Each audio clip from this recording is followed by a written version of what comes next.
नमस्कार साथियों, एक बार मैं आपका फिर से एबीवाई के डिजिटल प्लेटफॉर्म पे आपका हार्दिक स्वागत करता हूं। ठीक है, पिछली कक्षा में अपन करंट पढ़ा था जिसमें अपन ने लगभग 19 तारीख से पहले पहले 18 तारीख का करंट पढ़ लिया था। आज अपन उससे आगे से चालू करते हैं। ये कभी कभी ऊपर नीचे हो जाता है। अभी बहुत दिनों से बीच में क्लासें नहीं लगी, मगर लाइव क्लासेस के माध्यम से दूसरी क्लास से आपके पास आ रही थी। ज्योग्राफी आ रही थी, हिंदी की क्लास आ रही थी, कल्चर की क्लास आ रही थी। ठीक है, लेकिन बीच बीच जैसे जैसे करंट का समय मिल पाता है वैसे मैं पूरी कोशिश करता हूँ आपके लिए उपस्थित हो पाऊँ। और कभी कभी कारण परिस्थितियाँ ऐसी हो पाती है कि नहीं आ पाते हैं, तो उसके बावजूद भी हम कोशिश कर रहे हैं। ये सब आपका प्रेम और स्नेह है। ठीक है, 18 तारीख का करंट अपन पहले क्या कर चुके हैं, पढ़ चुके हैं। हाँ, आपके लिए इन्फॉर्मेशन है। इन्फॉर्मेशन ये है कि मैं आपके लगभग दिन प्रतिदिन महीने का करंट मैं लेके आऊँगा। इस महीने के बाद जो कुछ भी छूट जाएगा उसके लिए हमने एक सीरीज चलाएंगे हम, मासिक करंट की। और मासिक करंट आपके लिए लेके आएंगे विनोद जी सर, जो आपको इकोनॉमिक्स पढ़ाते हैं एबीवाई के माध्यम से। तो विनोद जी सर आपके लिए क्या लेके आएंगे, मंथली करंट है ना, जिसमें राजस्थान का जनवरी से स्टार्ट करेंगे वो। तो लगभग जुलाई, फिर जैसे जैसे महीना खत्म होता रहेगा आते रहेगा। लेकिन उसके बावजूद मैं आपको दिन वाइज या 3 4 दिन का एक करंट लाता रहूँगा। अपन 1 तारीख से चालू किया था, वो 18 तारीख तक चला। अब 19 से 21, अगली क्लास में मैं 22 से लगाकर 25 जो 26 तारीख तक का होगा वो ले लूँगा। ठीक है, इसी के साथ और भी हम ऐसे चीज़ें ऐड करते रहेंगे एबीवाई में, कि आप जुड़ते रहें और से और ज़्यादा लोगों को जोड़ते रहें। अगर आज की करंट की बात करेंगे तो अपन स्वच्छता सर्वेक्षण 2024-25 की रिपोर्ट के बारे में जानेंगे। एशियाई कैडेट जूडो ओपन चैंपियनशिप 2025 के बारे में जानेंगे। लोक सेवा दिवस 2025 के बारे में जानेंगे। 7वां Indian open para athletics international 2025 खेल के बारे में जानेंगे। ठीक है, इसी के साथ मैं आगे बढ़ता हूँ आपके लिए। समय का ध्यान रखेंगे, ज़्यादा ज़्यादा समय नहीं लेंगे हम।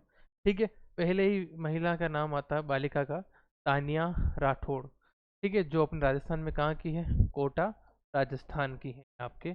ठीक है, अब इन्होंने लगभग 15-16 जुलाई को, जो अपने कहाँ पर एशियाई कैडेट जूडो ओपन चैंपियनशिप 2025 हुई थी, कहाँ हुई थी, ताइपे चीन में हुई थी। इस प्रतियोगिता में 40 किलो वर्ग भार में इन्होंने क्या जीता, गोल्ड मेडल जीता। आप समझ में आ रहे होंगे, नाम है तानिया राठौड़, कोटा की हैं।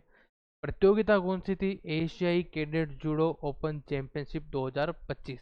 इस प्रतियोगिता कहाँ आयोजन हुआ था, तो ताइपे चाइना में हुआ था। इसके अलावा कौन से बार वर्ग में, 40 वर्ग में कौन सा मेडल जीता था, गोल्ड मेडल जीता था। खेल इनका कौन सा है था, आपका जूडो। ठीक है, राजस्थान के बबनूर सिंह बराड़ ने कांस्य पदक जीता था इसी प्रतियोगिता में। ये आपके तानिया राठौड़ है, जो आपके कोटा की हैं। एक पुरस्कार आता है, मुंशी प्रेमचंद राष्ट्रीय कथा सम्मान पुरस्कार।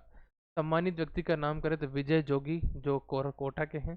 ठीक है, हिंदी कथा साहित्य में विशेष योगदान के लिए इनको पुरस्कार दिया गया है। प्रदाता संस्था की बात करें तो भव्य पब्लिकेशन संस्थान, जो कहाँ पे है, भोपाल एमपी में। इतना इम्पोर्टेंट है नहीं वैसे, बाकी आ जाए तो अपने को छूटना नहीं चाहिए बस। फिर बात करते हैं, जो मैंने बताया स्वच्छता सर्वेक्षण 2024-25 की रिपोर्ट की अगर मैं बात करूं, इंदौर लगातार 8वीं बार सबसे स्वच्छ शहर बना। क्या बना, 8वीं बार लगातार सबसे स्वच्छ शहर का खिताब किसको मिला, तो इंदौर को मिला। किस श्रेणी में, 10 लाख प्लस आबादी वर्ग में नंबर 1। इस बार क्या क्या श्रेणियां बांट दी गई, 1 लाख से 3 लाख, 3 लाख से 8 लाख, फिर 10 लाख, 10 लाख से अधिक। इन श्रेणियों में टॉप टॉप पर कौन रहे हैं उनकी भी अपन चर्चा करेंगे। तो अब इंदौर किस श्रेणी वाला है, तो 10 लाख से अधिक आबादी वाले शहरों में सबसे स्वच्छ शहर कौन सा है आपका, अधिक 10 लाख से अधिक, तो इंदौर है। इसके अलावा सुपर स्वच्छ लीग में भी इसे शीर्ष स्थान प्राप्त हुआ है। अगर राजस्थान की बात करें, जयपुर नगर निगम ग्रेटर को मिनी सीरियल अवार्ड प्राप्त हुआ है। वहीं जयपुर नगर निगम को ग्रेटर को मिनिस्ट्रियल अवार्ड प्राप्त हुआ है। वहीं जयपुर ग्रेटर 16वीं रैंक है, राजस्थान में पहला है मगर भारत की दृष्टि से 16वीं रैंक है। जयपुर हेरिटेज भारत की दृष्टि से 20वीं रैंक है, मगर राज्य की दृष्टि से दूसरी रैंक है। डूंगरपुर की बात करें, सुपर स्वच्छ लीग श्रेणी में भी इसको क्या मिला है, सम्मान मिला है। उदयपुर की बात करें तो 13वीं रैंक है राजस्थान में, जो भी संख्या किसी तो 3 से 10 लाख आबादी वर्ग में। ठीक है, कचरा मुक्त शहर अभियान के तहत 3 स्टार रेटिंग दिए, किस किस को दिए, तो उदयपुर को दिए, राजा खेड़ा को दिए, जयपुर ग्रेटर को दिए और जयपुर हेरिटेज को दिए। स्वच्छ शहर श्रेणी में 10 लाख आबादी वाले शहरों में अहमदाबाद पहले नंबर पे है, भोपाल दूसरे नंबर पे है, लखनऊ तीसरे नंबर पे है।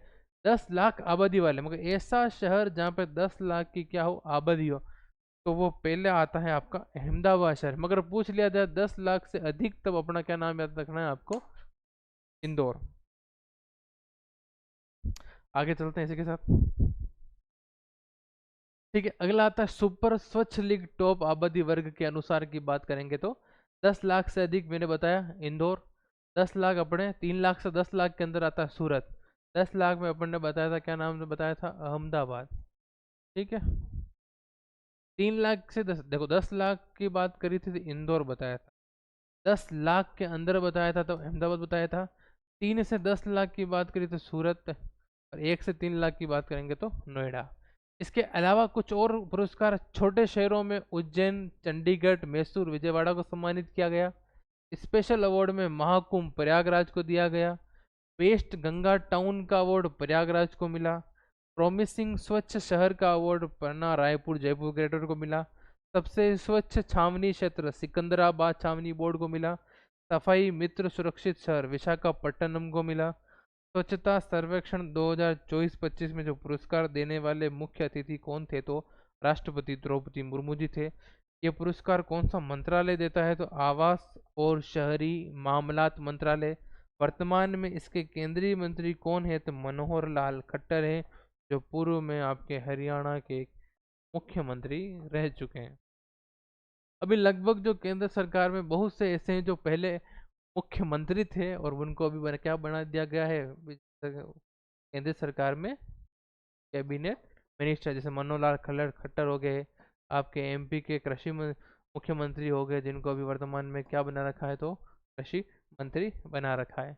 फिर बात करते हैं लोक सेवा दिवस 2025 के दिन राजस्थान में क्या हुआ। तो राजस्थान में क्या हुआ, तो आयोजन स्थल कहाँ पर लोक सेवा दिवस 2025 का आयोजन कहाँ किया गया, तो हरीश चंद्र माथुर राजस्थान राज्य लोक प्रशासन संस्थान जयपुर में इसका आयोजन किया गया।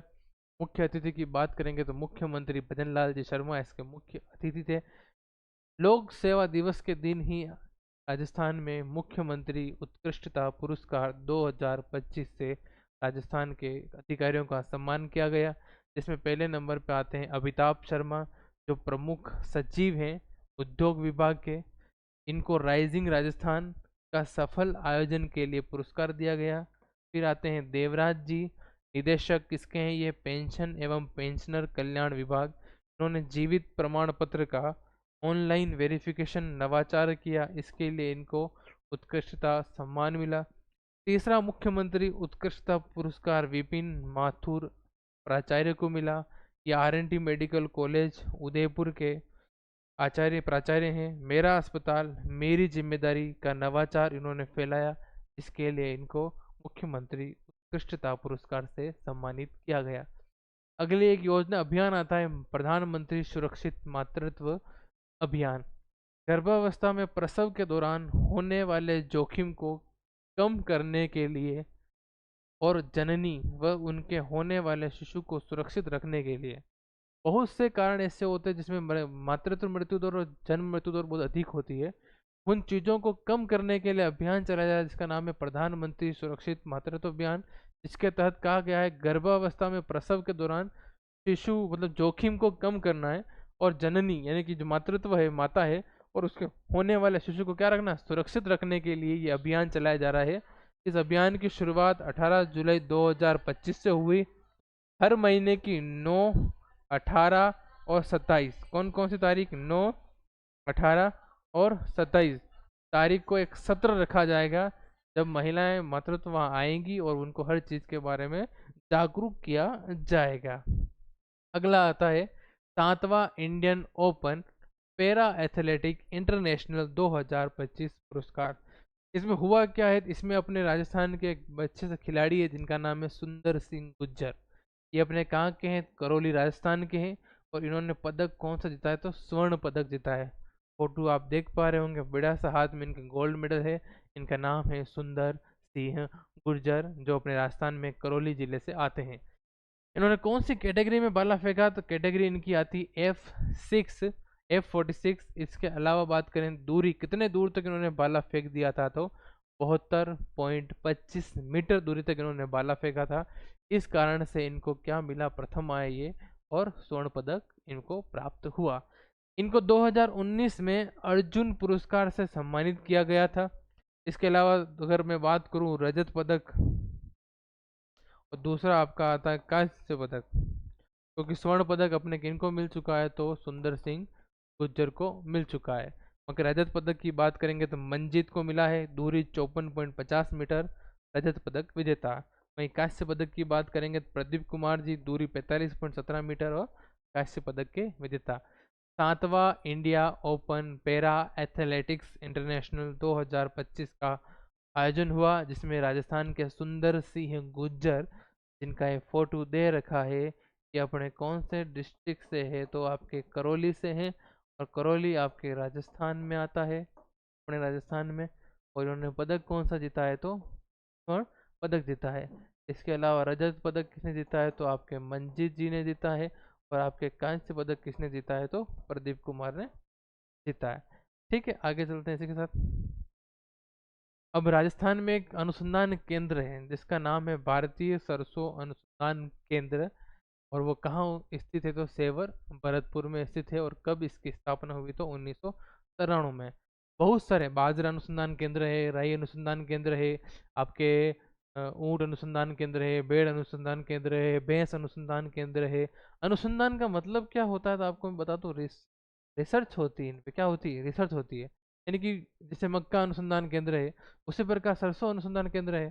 तो इन सरसों हो गया, मक्का हो गया, इन पर रिसर्च कर करके नई प्रकार की किस्मों की पैदावार की जाती है, नई नई प्रकार की किस्मों का आविष्कार किया जाता है, जो तत्कालीन भौगोलिक वातावरण और वहाँ की उपस्थिति और परिस्थिति के हिसाब से उपज उत्पन्न हो और बन सके। फॉर एग्जाम्पल बात करो, जैसे सरसों किसी पर्टिकुलर एक एरिया में होता है, तो उस सरसों का एक ऐसा किस्म बनाई जाए जो भौगोलिक वातावरण के हिसाब से, जहाँ पे अधिक पानी हो या कम पानी हो, उस प्रकार। जैसे मान लो एक फसल है, वो फसल कम पानी में चल रही है, लेकिन जहाँ एक ऐसा स्थान है जहाँ अत्यधिक वर्षा हो रही है, जहाँ पे कोई फसल हो ही नहीं सकती, तो वो वैज्ञानिक जो अनुसंधान रिसर्च करके उस फसल को उसके लायक बनाकर एक नई किस्म की पैदावार करेंगे।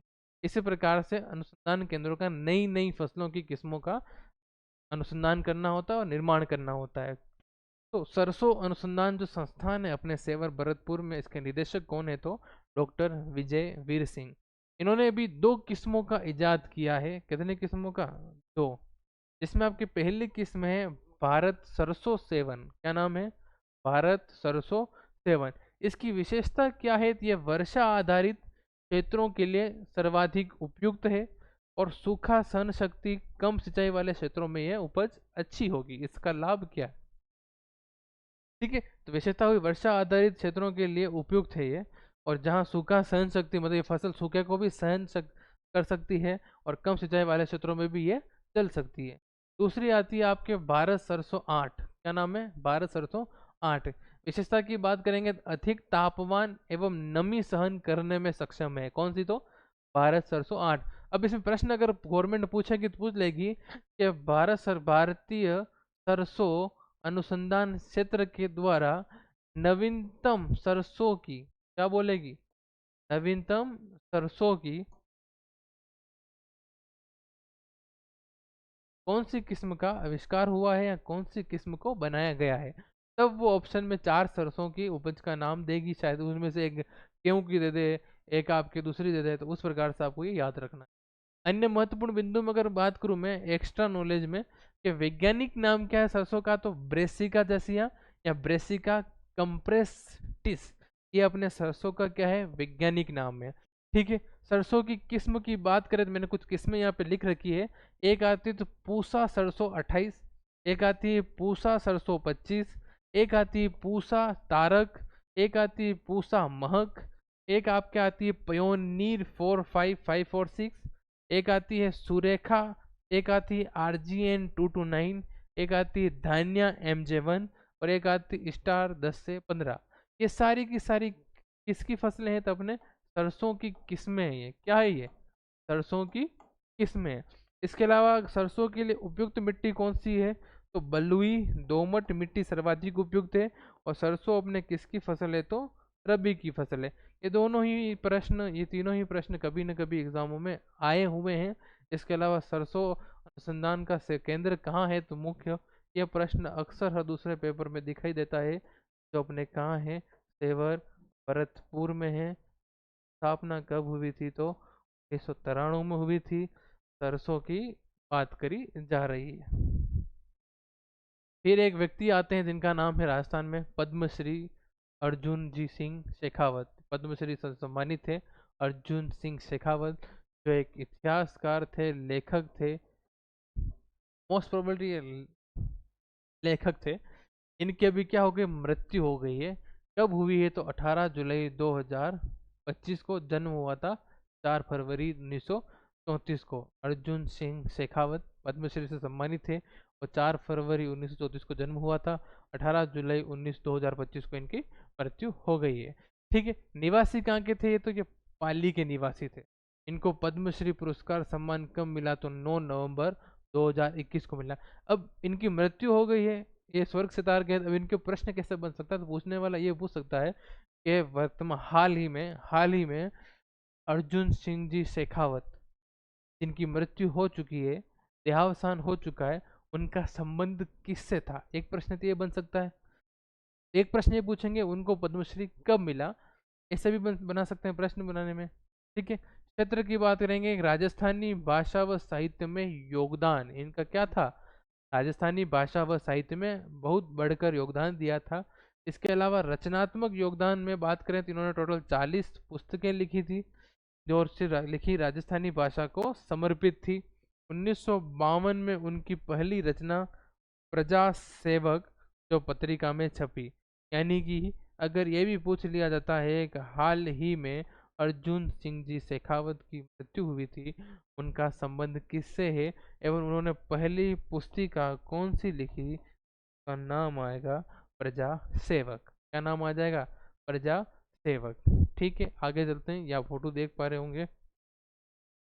आगे की बात करूं, इनकी सुप्रसिद्ध पुस्तक थी जिसका नाम था बाखरारा बोमिया, जो 2006 में आई थी। अपने रीट में टॉपिक है जिसका आपको ध्यान हो, राजस्थानी भाषाएं साहित्य। तो इस प्रश्न को करंट के मद्देनजर रखते हुए छाप सकते हैं कि बाखरारा भोमिया के सुप्रसिद्ध पुस्तक के लेखक कौन है। तो आपको याद रखना है, का नाम मैंने आपको अभी बताया है, अर्जुन सिंह शेखावत। ठीक है, पुस्तक का अंग्रेजी में भी अनुवाद हो चुका है, उसका नाम है the tribal culture of Garasia. इस पुस्तक का हिंदी अनुवाद करने पर यूनेस्को में इसको पुरस्कार दिया गया है। 2004 में राजस्थानी में लिखी वनरा वारिस को साहित्य अकादमी नई दिल्ली ने अनुवाद करवाया था। इन्हीं की पुस्तक थी 2004 में जो लिखी थी वनरा वारिस, इनका हिंदी में अनुवाद करवाया गया था साहित्य अकादमी नई दिल्ली के द्वारा। उसके अलावा बात करें राजस्थानी भाषा साहित्य एवं संस्कृति अकादमी से शिव चंद्र बरतिया पुरस्कार 2006 से 2006 में इनको सम्मानित किया गया। कौन सा पुरस्कार, शिव चंद्र बरतिया, 2006 में इनको शिव चंद्र बरतिया पुरस्कार से सम्मानित किया गया है। साहित्य अकादमी दिल्ली से अनुवाद पुरस्कार प्राप्त हुआ है 2009 में। ठीक है, इसके अलावा मैं बात करूं राजस्थान संपर्क पोर्टल पुरस्कार 2025 किन किन को मिला है, तो एक आते हैं वैभव गालरिया, जो प्रमुख सचिव हैं कृषि क्षेत्र में उत्कृष्ट समाधान के लिए इनको पुरस्कार मिला है। दूसरी आती हैं आपके प्रियंका गोस्वामी, जो CEO state health assurance agency की है। उसके अलावा इन्होंने काम क्या किया, राहत संतुष्टि प्रतिशत में सर्वाधिक वृद्धि करवाई है। तीसरे आते हैं सुरेश कुमार ओला की, जो अपने आयुक्त हैं स्थानीय निकाय में, शिकायत निस्तारण समय में क्या लाए हैं, कमी लाए हैं। इन्होंने ये कार्य किए और इनको कौन सा पुरस्कार मिला, तो स्थान संपर्क पोर्टल 2025। ठीक है, इसी के साथ अपना आज 19, 20 और 21 का करंट समाप्त होता है। और कल अपन पढ़ेंगे 22, 23, 24, 25, और कल का भी हो सकेगा तो अपन 26 का भी अपन साथ में ले लेंगे। ठीक है, तो ये सारे अपन ऐसे ही निरंतर चलते रहेंगे। मैं आपको पहले बता चुका हूँ, मंथली करंट के रूप में आपके विनोजी शर्मा आपसे जुड़ेंगे। ठीक है, ये आपका करंट बाकी दिन के हिसाब से मैं पूरी कोशिश करूंगा लाने के लिए। ठीक है, इसी के साथ आप क्लास के साथ बने रहें, क्लास को अधिक से अधिक शेयर करें। बहुत बहुत आपका धन्यवाद। ठीक है, जय राजस्थान, जय भारत।